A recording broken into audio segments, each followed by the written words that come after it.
ഇന്നലെ രാത്രി ഏറെ വൈകിയും രക്ഷാപ്രവർത്തനം തുടർന്നിരുന്നു. ഇന്നിപ്പോൾ രാവിലെ രക്ഷാപ്രവർത്തനം പുനരാരംഭിക്കുമെന്ന് തന്നെയാണ്.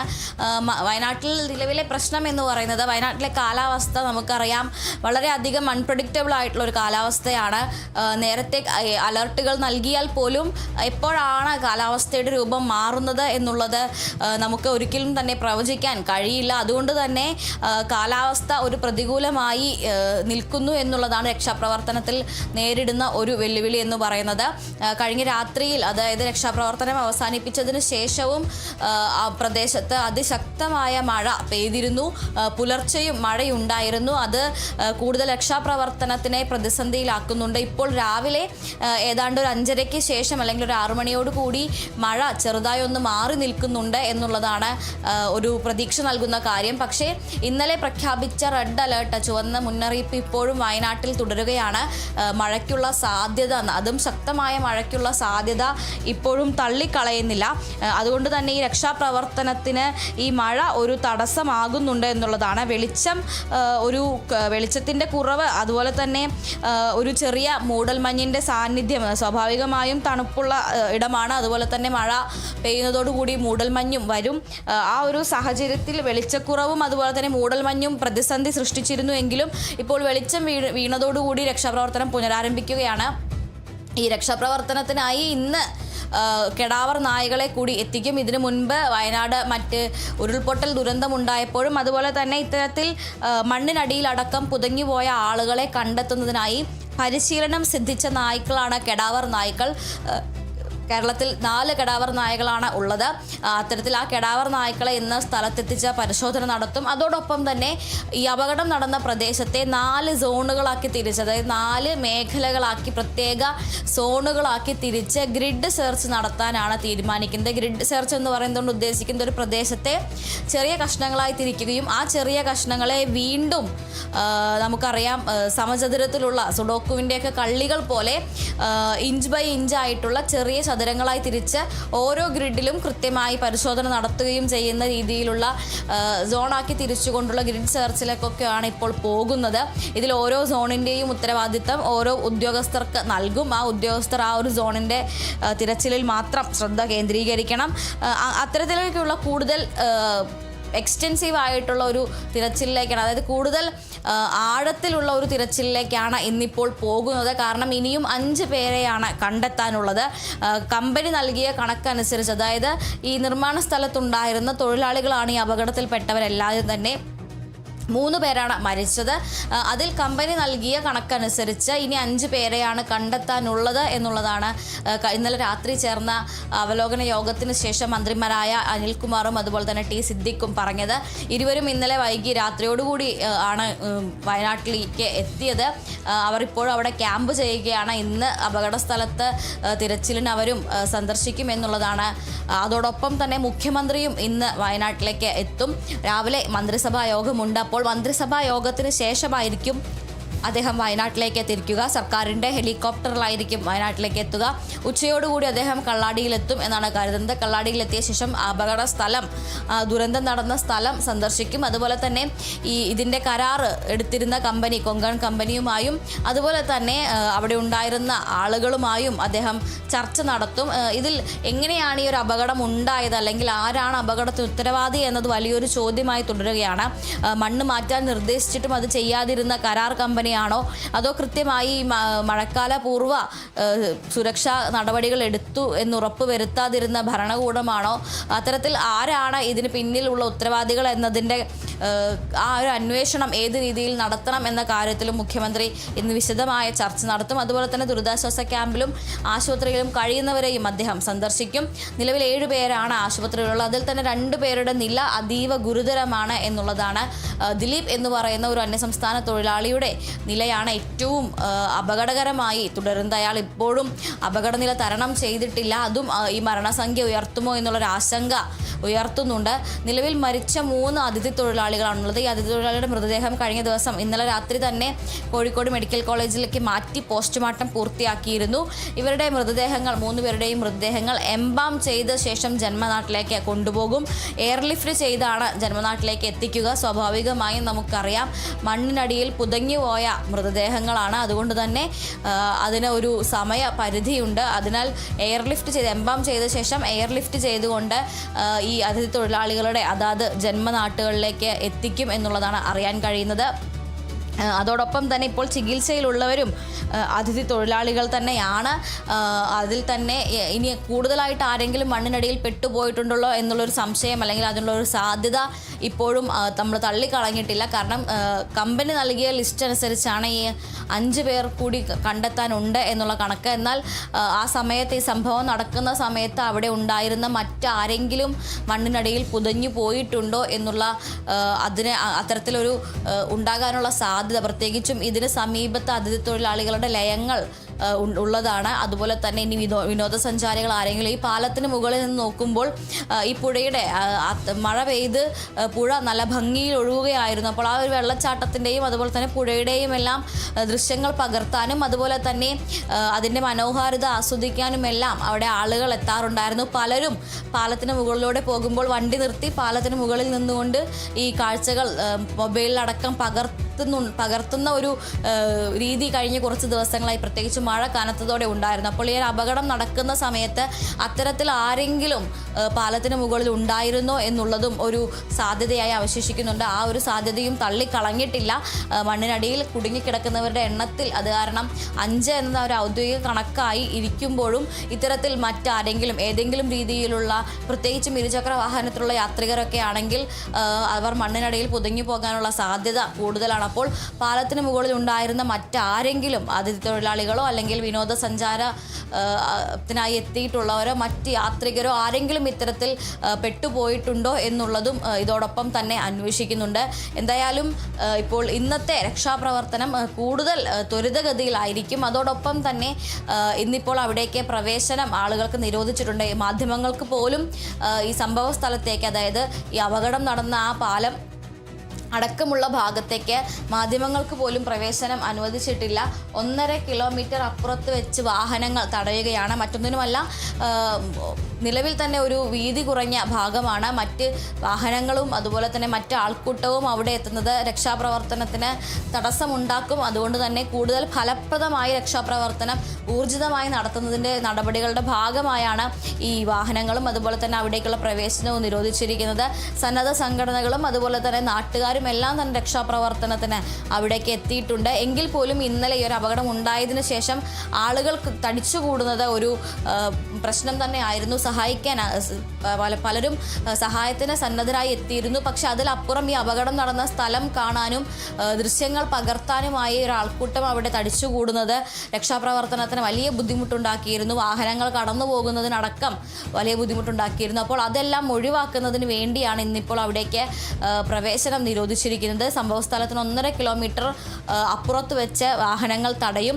മാത്രമല്ല ഇന്നിപ്പോൾ പ്രധാനമായും ഈ രക്ഷാപ്രവർത്തനം മണ്ണിനടിയിൽ കുടുങ്ങിക്കിടക്കുന്നവരെ പുറത്തെത്തിക്കുന്നതിന് തന്നെയാണ് മുൻഗണന. പക്ഷെ അതോടൊപ്പം തന്നെ പാലത്തിലെ മണ്ണിൽ മൂടിയ നിലയിലാണ് ഈ ഒരു പാലമുള്ളത്.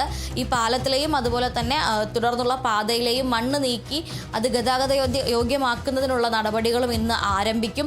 കാരണം ഈ ഒരു പാത ഗതാഗത യോഗ്യമാക്കിയാൽ മാത്രമേ കൂടുതൽ വാഹനങ്ങൾ അവിടേക്ക് എത്തിക്കാൻ സാധിക്കുകയുള്ളൂ. നിലവിൽ ഈ മണ്ണിനടിയിൽ പുതഞ്ഞ ആളുകളെ കണ്ടെത്തുമ്പോൾ അവരുടെ മൃതദേഹങ്ങളായാലും അതുപോലെ തന്നെ പരിക്കേറ്റവരെ ആയാലും അവരെ സ്ട്രെച്ചറിൽ കിടത്തി മണ്ണ് കിടക്കുന്ന ഭാഗങ്ങൾക്ക് അപ്പുറം എത്തിച്ച് വേണം വാഹനങ്ങളിൽ ആംബുലൻസുകളിൽ കയറ്റാൻ. അപ്പോൾ ആ ഒരു സമയക്കുറവ് അല്ലെങ്കിൽ ആ ഒരു കാലതാമസം ഒഴിവാക്കുന്നതിന് വേണ്ടി പാലത്തിലെ മണ്ണ് മാറ്റി കൂടുതൽ വാഹനങ്ങൾ ഇതിനുള്ളിലേക്ക് എത്തിക്കേണ്ടതുണ്ട്. അതുപോലെ തന്നെ ആംബുലൻസ് അടക്കമുള്ള കാര്യങ്ങൾ ഇങ്ങോട്ട് എത്തിക്കേണ്ടതുണ്ട്. മണ്ണുമാന്തി യന്ത്രങ്ങൾ കൂടുതലായിട്ട് അവിടേക്ക് എത്തിക്കേണ്ടതുണ്ട്. അപ്പോൾ മാത്രമല്ല മുണ്ടക്കായ്, അട്ടമല, ചൂരൽമല തുടങ്ങിയ പ്രദേശങ്ങൾ മേപ്പാടിയിലേക്കെല്ലാമുള്ള ഏക മാർഗമായിരുന്നു ഈ ഒരു പാലം, മീനാക്ഷി പാലവും അതിനെ തുടർന്നുള്ള പാതയും. അപ്പോൾ ആ പ്രദേശങ്ങൾ ഇപ്പോൾ പൂർണ്ണമായും ഒറ്റപ്പെട്ട നിലയിലാണ് കിടക്കുന്നത്. അവിടെ നിന്നുള്ളവർക്ക് പുറത്തേക്ക് പോകാൻ അല്ലെങ്കിൽ എന്തെങ്കിലും ആവശ്യങ്ങൾക്ക് ടൗണിനെ ആശ്രയിക്കണമെങ്കിൽ അടക്കം ഈ ഒരു പാതയാണുള്ളത്. അതിനാൽ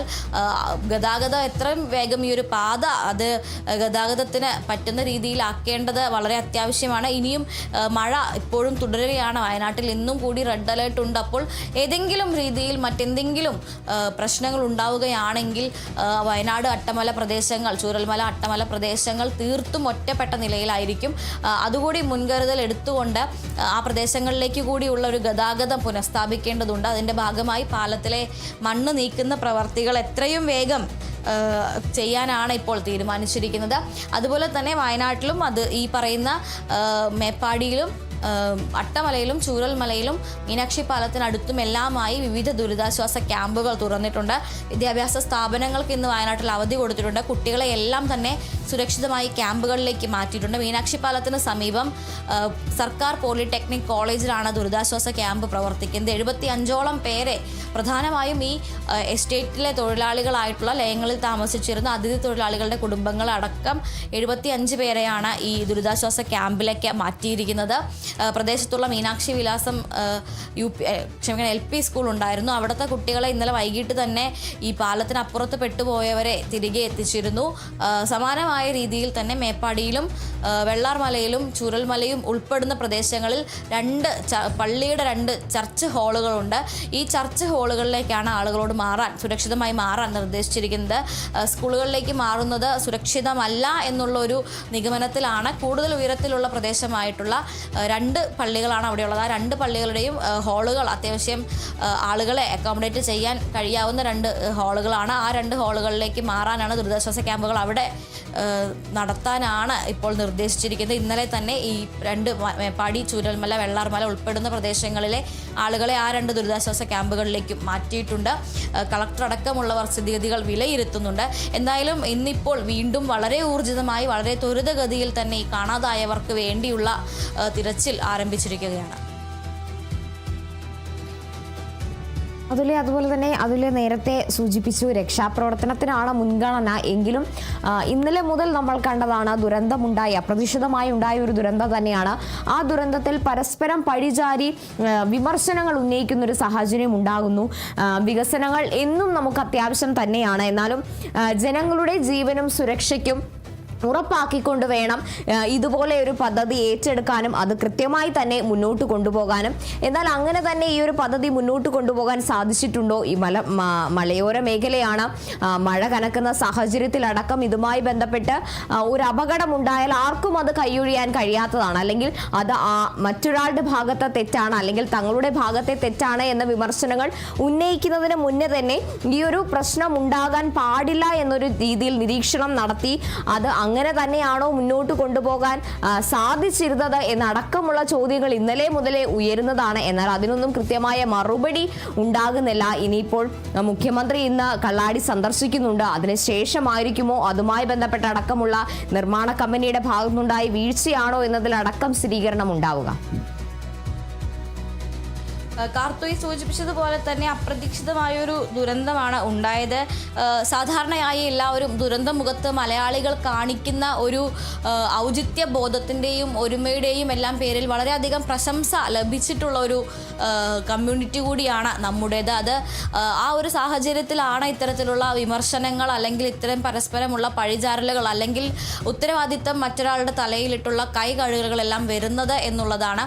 നമ്മൾ കണ്ടതാണ് വയനാട് ഇതിനു മുൻപ് വലിയൊരു ഉരുൾപൊട്ടൽ ഉണ്ടായപ്പോഴും ഇതുപോലെ തന്നെ പാർട്ടിയുടെയോ പതാകകളുടെയോ ഒന്നും വ്യത്യാസമില്ലാതെ ആ ദുരന്തമുഖത്ത് മലയാളി എങ്ങനെയാണ് ഒന്നായത് എന്ന്. പക്ഷെ എന്നാൽ അതേസമയം ഇപ്പോൾ ഈ വയനാട് തുരങ്കപാത എന്ന് പറയുന്നത് നേരത്തെ തന്നെ ഒരു വിവാദമായിട്ടുള്ള വിഷയമായിരുന്നു. അതോടൊപ്പം തന്നെ മറ്റൊരു ഇതിനു മുൻപത്തെ കഴിഞ്ഞ ഗവൺമെൻറ് വലിയ ഒരു സ്വപ്ന പദ്ധതിയായി ഉയർത്തിക്കൊണ്ടുവന്നിരുന്ന ഒരു പ്രൊജക്റ്റ് കൂടിയായിരുന്നു. സ്വാഭാവികമായും രാഷ്ട്രീയപരമായ വിമർശനങ്ങൾ അത് പ്രതീക്ഷിക്കാവുന്ന ഒന്ന് തന്നെയാണ്. അതോടൊപ്പം ഈ കരാറുകാരൻ്റെ മേൽ ഈ ഒരു ഉത്തരവാദിത്തം ഇട്ടുകൊണ്ട് ഗവൺമെൻറ്റിന് കൈയൊഴിയാൻ പറ്റില്ല എന്നുള്ളതാണ് മറ്റൊരു കാര്യം. നേരത്തെ തന്നെ ഈ ഒരു വിഷയത്തിൽ നേരത്തെ തന്നെ ഈ മണ്ണ് മാറ്റണം എന്ന് ആവശ്യപ്പെട്ടുകൊണ്ട് PWD കരാറുകാരെയും അതുപോലെ തന്നെ ജില്ലാ ഭരണകൂടത്തെയും എല്ലാം അറിയിച്ചിരുന്നു എന്നുള്ളതാണ് ഇതിലൊരു പ്രധാനപ്പെട്ട കാര്യം. നമുക്കറിയാം മഴക്കാല പൂർവ്വ ശുചീകരണം പോലെ തന്നെ മഴക്കാല പൂർവ്വ സുരക്ഷാ ക്രമീകരണങ്ങൾ, അത് റോഡിൻ്റെ കാര്യത്തിലായാലും ഇത്തരത്തിൽ മറ്റ് അപകട സാധ്യതയുള്ള ചുരങ്ങൾ, അതുപോലെ തന്നെ മലയോര മേഖലകളിലെ റോഡുകൾ, തുരങ്കങ്ങൾ, ഇവയിലെല്ലാം തന്നെ മഴക്കാലത്തിന് മുന്നോടിയായി ഇത്തരത്തിലുള്ള സുരക്ഷാ ക്രമീകരണങ്ങൾ, സുരക്ഷാ പരിശോധനകളെല്ലാം തന്നെ നടത്താറുള്ളതാണ്. അതിൻ്റെ ഭാഗമായി തന്നെ അശാസ്ത്രീയമായി എത്രയോ ക്യൂബിക് ടൺ മണ്ണാണ് കൂട്ടിയിട്ടിരുന്നത്. അത് നീക്കം ചെയ്യണമെന്ന് PWD നിർദ്ദേശം നൽകിയിരുന്നതായി കഴിഞ്ഞ ദിവസം മന്ത്രി PK ബഷീർ തന്നെ അറിയിച്ചിരുന്നു. ഇത് അറിയിച്ചുകൊണ്ടിറക്കിയ ഈ PWD യോഗത്തിൻ്റെ മിനിറ്റ്സ്, അതായത് ഈ മണ്ണ് അവിടെ കൂടിക്കിടക്കുന്നത് ഒരു അപകടം ഭീഷണിയാണ്, അതൊരു സുരക്ഷാ ഭീഷണി ഉയർത്തുന്നുണ്ട് എന്നുള്ളത് കാണിച്ചുകൊണ്ടുള്ള PWD യോഗത്തിൻ്റെ മിനിറ്റ്സും പുറത്തു വിട്ടിരുന്നു. അതുകൊണ്ട് തന്നെ ഇതിൻ്റെ പ്രശ്നം, അല്ലെങ്കിൽ ഇതിൻ്റെ പിന്നിൽ ഈ ഒരു അപകടത്തിൻ്റെ ഉത്തരവാദിത്തം കൊങ്കൺ റെയിൽവേ കോർപ്പറേഷൻ ആണ് എന്നുള്ളൊരു രീതിയിലാണ് ഇത്തരത്തിൽ ആദ്യം അദ്ദേഹം പറഞ്ഞത്. പക്ഷേ ഈ പറയുന്ന ദിവസം 25-ാം തീയതിയാണ് ഈ ഒരു യോഗം നടന്നിട്ടുള്ളത്. യോഗത്തിൻ്റെ മിനിറ്റ്സ് പുറത്തുവിട്ടതിലടക്കം കൃത്യമായൊരു നിർദ്ദേശം എവിടെയും ഇല്ലായിരുന്നു എന്ന് കാണാം. യോഗത്തിൻ്റെ മിനിറ്റ്സ് നമ്മൾ വായിച്ചതാണ്. ആ മിനിറ്റ്സിൽ പറയുന്നത് ഇങ്ങനെയാണ്: അശാസ്ത്രീയമായി കൂട്ടിയിട്ടിരിക്കുന്ന മണ്ണ് അപകട സാധ്യത ഉയർത്തുന്നുണ്ട്. പക്ഷേ അതേസമയം ആ മണ്ണ് അവിടെ കൂടിക്കിടക്കുന്നത് വലിയ ദുരന്തത്തിന് കാരണമായേക്കും. അതേസമയം നിലവിലുള്ള ആ മണ്ണ് അവിടെ നിന്ന് നീക്കം ചെയ്യാൻ ശ്രമിക്കുന്നത് ഒരു പക്ഷേ അതിന് താഴെയുള്ള ഭൂനിരപ്പ്, അല്ലെങ്കിൽ ആ ഒരു നിരത്തിനെ അൺസ്റ്റേബിൾ ആക്കും, അല്ലെങ്കിൽ ഡിസ്റ്റർബ്ഡ് ആക്കും എന്നാണ് അതിൽ ഉപയോഗിച്ചിരിക്കുന്ന വാക്ക്. മണ്ണ് നീക്കം, അതും ഈ മഴ ആരംഭിച്ചതിന് ശേഷം നീക്കം ചെയ്യുന്നത് നിലവിൽ അവിടെ ഉള്ള ഒരു മണ്ണിൻ്റെ ഘടനയെ അത് പ്പെടുത്തും. അതൊരു പക്ഷേ കൂടുതൽ വലിയ ദുരന്തത്തിന് കാരണമായേക്കും എന്നുള്ളൊരു കാര്യം കൂടി അതിൽ പറയുന്നുണ്ട്. അപ്പോൾ കൃത്യമായി മണ്ണ് അവിടെ നിന്ന് ഇന്ന ദിവസം മാറ്റണം, അല്ലെങ്കിൽ മണ്ണ് അവിടെ നിന്നും നീക്കം ചെയ്തേ പറ്റൂ എന്നുള്ളൊരു നിർദ്ദേശം, അത്തരത്തിലൊരു നിർദ്ദേശം അവിടെ കാണുന്നില്ല. മറിച്ച് മണ്ണ് അവിടെ കിടക്കുന്നത് അപകടകരമാണ്, അല്ലെങ്കിൽ മണ്ണ് നീക്കിയാൽ കൊള്ളാം എന്ന് പറയുന്ന രീതിയിലുള്ള ഒരു വേഗമായിട്ടുള്ള, അല്ലെങ്കിൽ ഒരു അവ്യക്തമായിട്ടുള്ള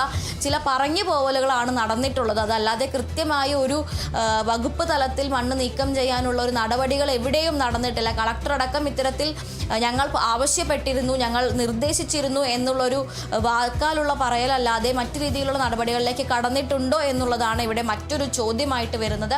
ഈ പറയുന്നത് പോലെ തന്നെ മണ്ണ് ടാർപോളിനിട്ട്, അതായത് മണ്ണിലേക്ക് വെള്ളം കിനിങ്ങിറങ്ങാത്ത രീതിയിൽ, മഴവെള്ളം കിനിങ്ങിറങ്ങാത്ത രീതിയിൽ ടാർപോളിനിട്ട് ഈ മണ്ണ് മൂടി വെക്കുക എന്നുള്ളൊരു കാര്യവും ഇതേ മിനിറ്റ്സിൽ തന്നെ പറയുന്നുണ്ട്. അപ്പോൾ അത്തരത്തിലുള്ള ഒരു വളരെ വേഗമായിട്ടുള്ള നിർദ്ദേശങ്ങളുടെ പേരിൽ എങ്ങനെയാണ് കരാറുകാരുടെ മേൽ മുഴുവൻ ഉത്തരവാദിത്വവും ഇട്ടുകൊണ്ട് കൈ കഴുകാൻ പറ്റുക എന്നുള്ളതാണ് മറ്റൊരു ചോദ്യം.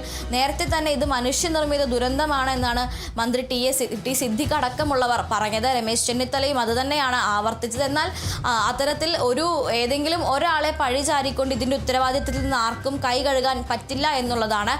കഴിഞ്ഞ സർക്കാർ മുതൽ ഇത്തരത്തിൽ ഈ നിർമ്മാണം ആരംഭിച്ച സമയം തൊട്ട് തന്നെ ഈ മണ്ണ് മാറ്റാൻ, അതായത് ഇതിൻ്റെ ഭാഗമായി വരുന്ന അവശിഷ്ടത്തിലുള്ള മണ്ണ് എവിടെ കൊണ്ട് കളയണം എന്നുള്ള കാര്യത്തിൽ പലതവണ ചർച്ചകൾ നടന്നിട്ടുള്ളതാണ്. അതിന് കൃത്യമായിട്ടുള്ളൊരു സ്ഥലം കണ്ടുപിടിക്കാൻ കഴിഞ്ഞിട്ടുണ്ടായിരുന്നില്ല. അപ്പോൾ ഈ നീക്കം ചെയ്ത മണ്ണ് എവിടെ ഉപേക്ഷിക്കണം, അല്ലെങ്കിൽ നീക്കം ചെയ്ത മണ്ണ് എങ്ങോട്ട് മാറ്റണം എന്ന കാര്യത്തിൽ കരാർ കമ്പനിയോട് സ്ഥലം കണ്ടുപിടിക്കാൻ സർക്കാർ ആവശ്യപ്പെട്ടിരുന്നു.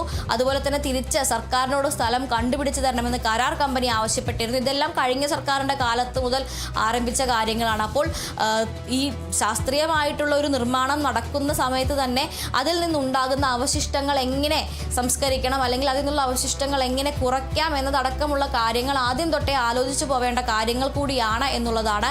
അപ്പോൾ ഒരുപക്ഷെ വലിയ എത്രയോ മുന്നേ തൊട്ട് ആലോചിച്ച് തുടങ്ങേണ്ട ചില കാര്യങ്ങളുടെ പര്യാപ്തത കുറവ് മൂലമാണ് ഈ ഒരു ദുരന്തം ഉണ്ടായിരിക്കുന്നത് എന്നിരിക്കെ ഏതെങ്കിലും ഒരു കരാറുകാരൻ്റെയോ അല്ലെങ്കിൽ ഒരു കരാർ കമ്പനിയുടെയോ ഒരു സൂപ്പർവൈസിംഗ് എഞ്ചിനീയറുടെയോ മേൽ ഈ ഒരു ഉത്തരവാദിത്തം കെട്ടിവെക്കാൻ സാധിക്കില്ല എന്ന് തന്നെയാണ് പറയാനുള്ളത്.